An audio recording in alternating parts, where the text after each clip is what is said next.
classic case for everyone. I think a lot of people are going to be able to relate to this particular case because there's a lot of people out there with flat feet. Let's talk a little bit about flat feet. Flat feet, also known as pes planovalgus deformity. That's kind of like the complex term. You can have flexible flat feet and you can have rigid flat feet. We're not going to really talk about that.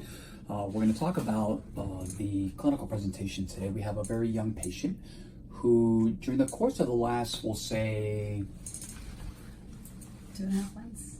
2.5 months has been battling, right, medial ankle pain. Okay. The problem is that she does have a boot and she's been inconsistently wearing the boot. And every time that she wears the boot, the ugly boot, the pain goes away. I've seen this patient in the past. It's been a very, very long time, but she, when she originally came to see us, she wanted a new pair of orthotics, which we went ahead and fabricated. And she's been doing really well with those orthotics, custom made, custom molded orthotics. And they definitely help.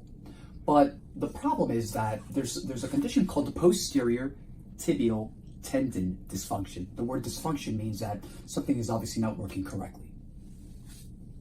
Whether it's dysfunction, whether it's an inflammation, a tendinitis, or a degeneration, tendinosis, tendinitis, tendinosis, or even a dysfunction, the patient presented to us today with pain, right? And she's going to be going away for the summer for several months, and she wants to make sure that she is A-okay. So let's take a look at the clinical presentation.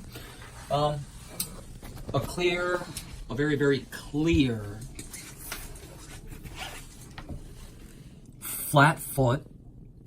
People, let's take a look from not only from the side, you can see that the medial aspect of the ankle is actually turning inwards. That's what we call heel valgus.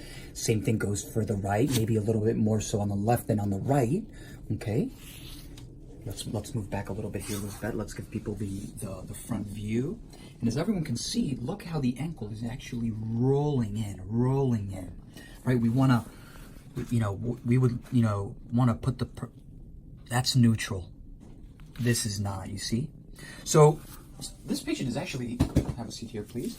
She's very young. And the problem is that my concern at the end is that tendon can actually get so inflamed, right, that eventually, look down, right, that people will end up walking like this. And when people, when that tendon, God forbid, it ruptures, then either you need surgery or you need surgery and then something to help the patient walk correctly. Like what? Like a brace. For how long? Maybe for the rest of your life, right? So, and we don't want that. So what we're going to go ahead and do today is, we're going to go ahead and obviously immobilize. We're going to go ahead and immobilize the area, of course, because like I said before,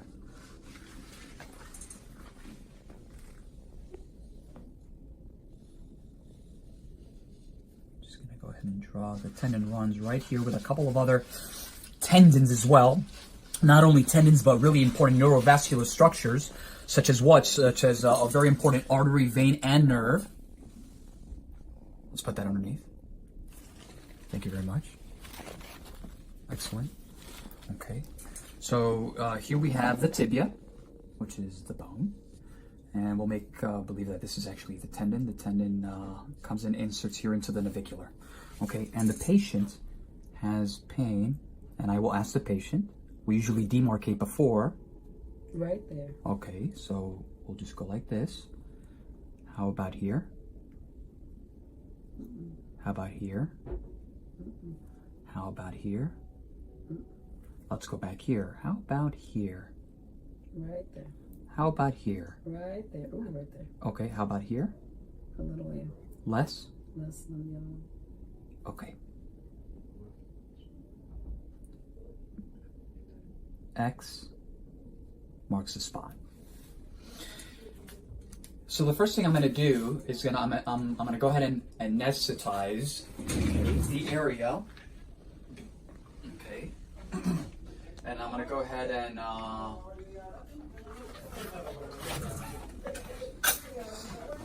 anesthetize the area. Right, because like I've said it before, PRP is uncomfortable. Okay. This is alcohol. And I'm gonna go ahead and use a little bit of lidocaine mixed with a little bit of Marcaine. We're gonna use a little bit of cold spray so she does not feel the stick. And I really wasn't, if the pain was more posterior here, I will probably defer the local anesthesia, but I know for a fact that we need to numb this area up here because it's really going to be uncomfortable for the patient. So we're going to go ahead and,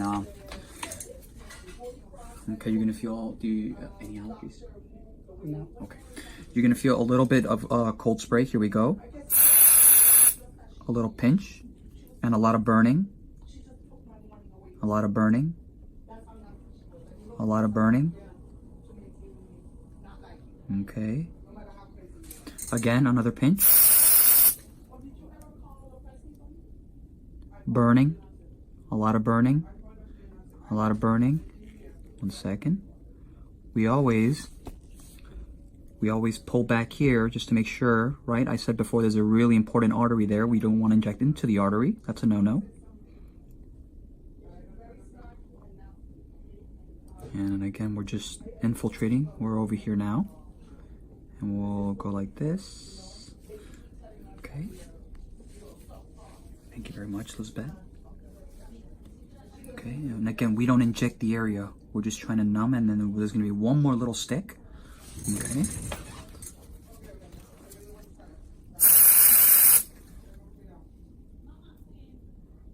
Right there. And this is a little bit of a more of a sensitive area. She felt that.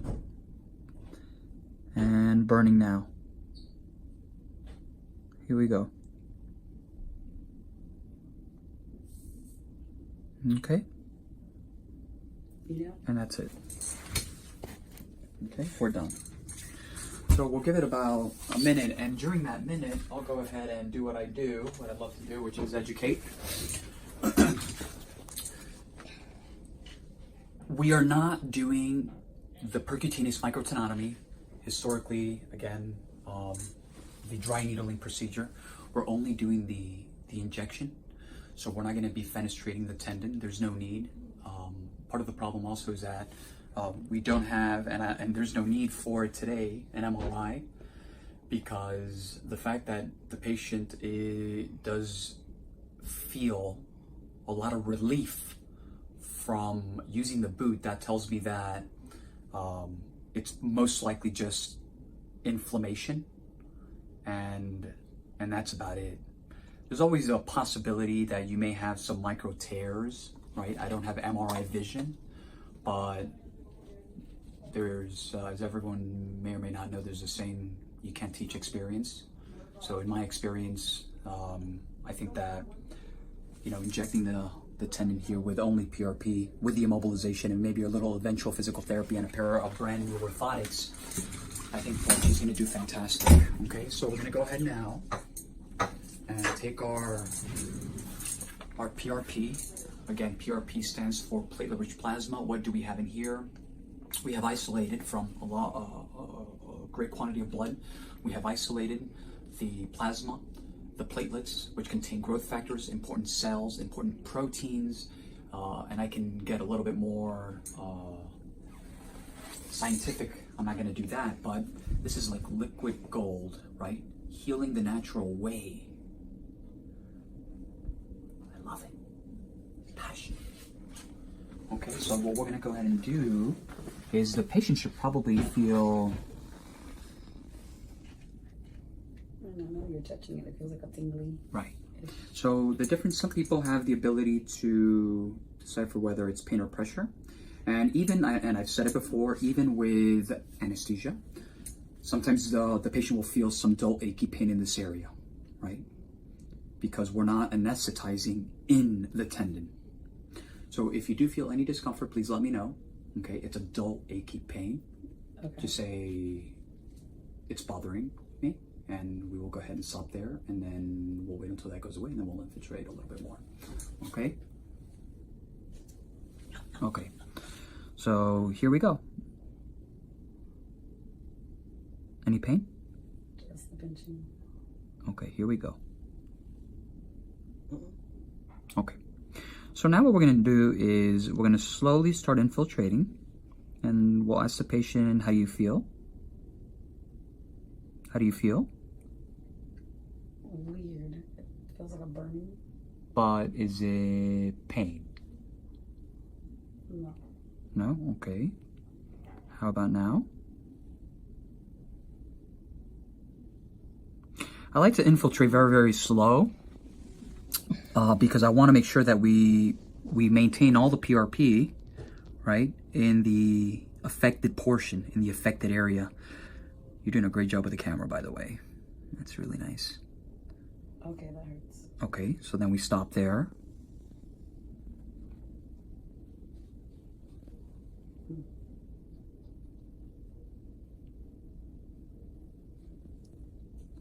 I'm gonna move a little bit back, okay? Tell me if you feel any discomfort here. How about here? No, I'm okay. You're okay there? Okay. You know, and again, we don't necessarily need to inject everything, right? There's no need for that. We're talking gazillion cells here. Millions and billions of just cells, right? Platelets. All of these platelets, we're just pouring everything in there. Right? Okay. Yes? Mm-hmm. Okay, we're gonna stop here. Carefully just bring it out. Okay. And I can tell that's definitely enough because you can actually see, right? There's a big, nice little wheel there. And we're gonna leave it like that for a couple of minutes. Okay, we'll go ahead and clean our anatomical diagram here. Right? We won't touch this because I want all that plasma to stay there. Okay. We're done. Sometimes the patients after, I've said it before, when we turn off the camera, the patient will say, just, go ahead and take the rest and just infiltrate it, and we'll see how she feels about that. But again, more is not necessarily better in this particular case. I think the lesson in this particular video is for people with flat feet, aside from the conservative treatments, prevention is the key. I've said it over and over. Prevention is the key. It's a progressive structural / biomechanical problem that could have long-term complications and effects like this at a very, very, very young age. In your 30s, right? 30s. So she's very, very young, and if you don't take care of these problems early on, they can lead to major complications. And we do see a lot of people with flat feet that are totally and completely asymptomatic, but these are the cases where they're not asymptomatic, they are symptomatic. So like always, I thank everyone for watching. In closing, www.jawspodiatry.com. Please follow us on our Facebook fan page, Jaws Podiatry, our Instagram, Dr. Toe Jam, and last but not least, our YouTube channel, Jaws Healthcare. Like always, have a wonderful day. So I just I'm gonna go ahead and edit this into the last part of the video. So this is actually this is one of 5 tubes that we isolated blood from the patient. And as everyone can see, we have our centrifuge right here. This is where we spin the blood, and this is, again, they just went ahead and they threw away 4. This is a 5th tube, so we had 5 tubes. And basically, as everyone can see, after we spin the blood, it separates into 2 components. And you have the top portion, which is, in this particular case, what's left, which is the PPP, the poor platelet plasma, and then we have the other component, the blood, on the bottom. So that's how it separates, and then we're able to isolate the PRP, the rich, not the poor, right? The PRP, platelet-rich plasma, not the poor platelet plasma. Okay? So there's a very, very big difference. PRP, the rich, and then the PPP, the poor. So I just wanted to add that to the closing, so everyone gets a better idea of what we do here with the blood, and this is definitely obviously the integral part of the procedure.